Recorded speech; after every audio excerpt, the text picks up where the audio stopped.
Check this out. Ito ni Genesis, ang sarap bigyan ng pompiang.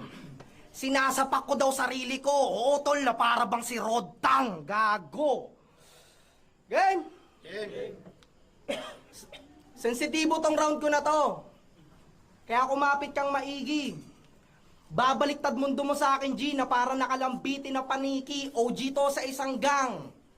Pero bilang respeto, di ko nababanggitin. Kaya hayaan mo na lang ang katotohanan sa akin, salitaan ng bahala sa'yo kung paano ka sasampalin. Kasi di ba men, halos puro mga bata ang miyembro mo. Kaya medyo nakakagulat.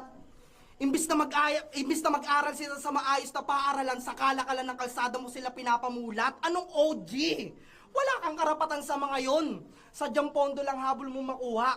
Ginagawa mo silang tuta, buti wala pang nagdududa. Makonsensya ka naman! Mga magulang nila ang di sadyang tumutubos ng luha kaysa tawagin ka nilang OG, bakit hindi ka nagpakuya? Nagpakakuya? Tangina, o baka naman kasi takot kang hindi mapansin. Kaya dinaan mo sa ganyan. Tsaka lang sila makikinig sa'yo, tol, kung interesado ka pakinggan. Pero gets ko naman. At halatang wala kayong tinatawag. Okay!